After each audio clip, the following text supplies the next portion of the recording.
Hello friends, पिछली video में मैंने आपके साथ टाइप्स ऑफ रिस्क को डिस्कस किया था।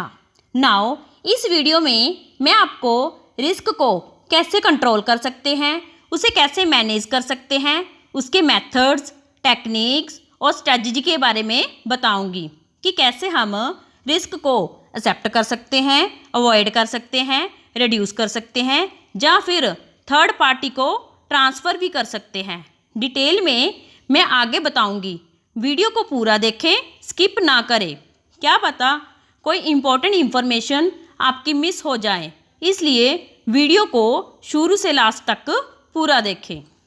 Now let be start the video. Video को शुरू करने से पहले जो हमारे चैनल पर नए हैं वो चैनल को सब्सक्राइब करें और लेटेस्ट अपडेट के लिए बेल नोटिफिकेशन आइकन को प्रेस करें। तो अब हम अपनी वीडियो शुरू करते हैं। Risk management strategy definition. Risk management strategy क्या है? A risk management strategy is a key part of the risk management life cycle. ये जो स्ट्रेटजी है वो रिस्क मैनेजमेंट लाइफ साइकिल का मेन पार्ट है। इसमें हम पहले रिस्क को आइडेंटिफाई करते हैं, देन उसको असेस करते हैं। असेस करने के बाद हम देखते हैं कि उसका हमारे बिजनेस पर कितना इम्पैक्ट पड़ रहा है। Now then you will need to decide. उसके बाद हम डिसाइड करते हैं कि उसको कैसे डील किया जाए।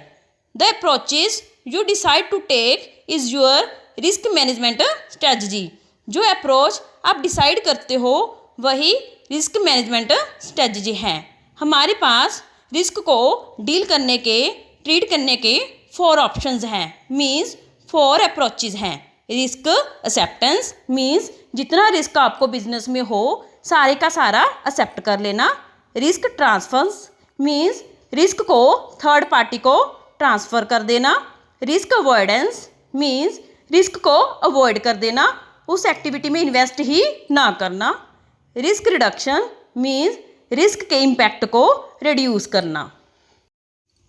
Now types of risk management strategy. अब हम रिस्क मैनेजमेंट स्ट्रेटजी की टाइप के बारे में डिस्कस करेंगे।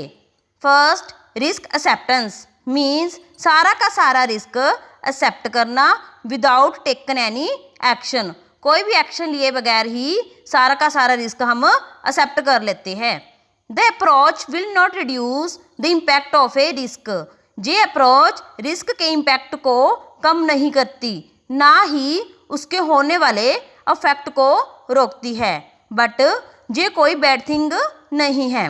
कभी कभी क्या होता है, जब किसी एक्टिविटी पर हमें रिस्क होता है तो उस रिस्क को कवर करने का खर्चा रिस्क की कॉस्ट से ज़्यादा होता है, तो हम खर्चा करने की बजाय उस रिस्क को ही एक्सेप्ट कर लेते हैं।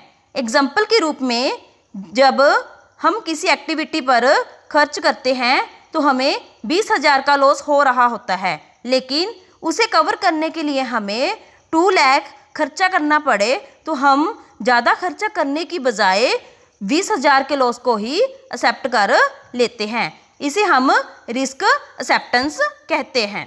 Second, risk transference means risk third party को ट्रांसफ़र कर देना अपने बिहाफ पर।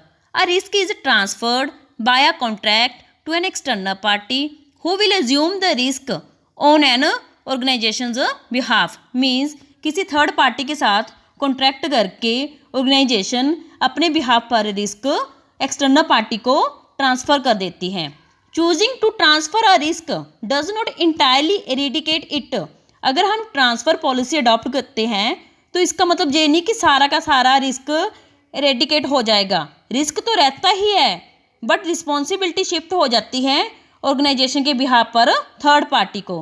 फॉर एग्जांपल के लिए, जैसे ट्रैवलर इंश्योरेंस। जब हम ट्रैवल करते हैं तो हम इंश्योरेंस करवा लेते हैं कि कल को हमारा अगर कोई सूटकेस वगैरह गुम हो जाए तो ट्रैवल एजेंसी हमारा रिस्क बियर करे। या अब्रॉड में जाते वक्त अगर कोई एक्सीडेंट केस हो जाता है तो उस खर्चे को ट्रैवल इंश्योरेंस एजेंसी उसको बियर करे। ऐसा ही सेम वर्क प्लेस पर होता है। यू में आउटसोर्स वर्क, जब आप बाहर काम करते हो, किसी कॉन्ट्रैक्टर के साथ काम करते हो, तो वहाँ जो भी रिस्क होता है इन फाइनेंस में उसे हेजिंग स्ट्रेटजी अडॉप्ट करना कहते हैं, जो आपकी एसेट को और इन्वेस्टमेंट को प्रोटेक्ट करता है। जैसा कि इस डायग्राम में दिखाया गया है कि रिस्क को हम 4 तरीके से कंट्रोल कर सकते हैं। हम 2 ऑलरेडी डिस्कस कर चुके हैं, risk acceptance and risk transfer. Now अब हम रिस्क अवॉइड कैसे कर सकते हैं और रिड्यूस कैसे कर सकते हैं, इसके बारे में डिस्कस करेंगे।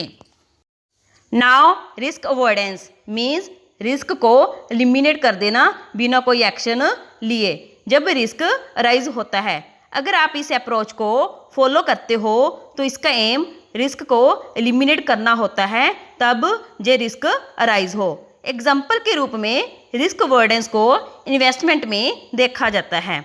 जब हम किसी कंपनी में जब बॉन्ड में इन्वेस्ट करते हैं तो सबसे पहले हम रिस्क को एनालाइज करते हैं कि उस इन्वेस्टमेंट में हमें कितना रिस्क होगा। अगर रिस्क ज़्यादा हो तो आप कंपनी में या बॉन्ड में इन्वेस्ट करते ही नहीं, मीन्स उस इन्वेस्टमेंट से हमें होने वाले रिस्क को अवॉइड कर देते हैं।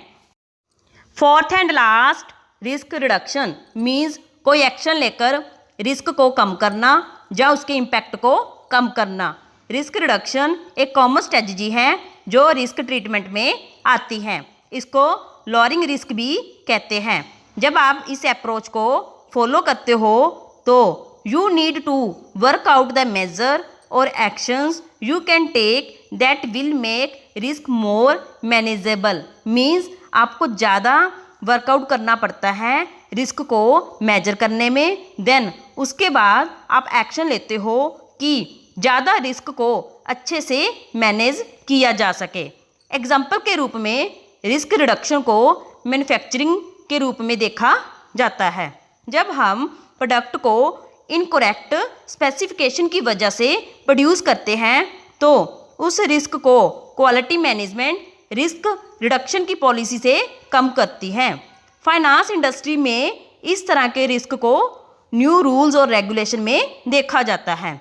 जब हम डिजिटल सॉल्यूशन इम्प्लीमेंट करते हैं तो हम रेगुलेटरी रिक्वायरमेंट को मैनेज करके नॉन कंप्लायंस के रिस्क को रिड्यूस करते हैं। ये भी रिस्क रिडक्शन की एक एग्जाम्पल है। Thank you for watching my video. Video को ज़्यादा से ज़्यादा लाइक एंड शेयर करें और लेटेस्ट अपडेट के लिए बेल नोटिफिकेशन आइकन को प्रेस करें। हमारी लेटेस्ट वीडियो को देखने के लिए आप हमारे चैनल से जुड़े और चैनल को सब्सक्राइब करें।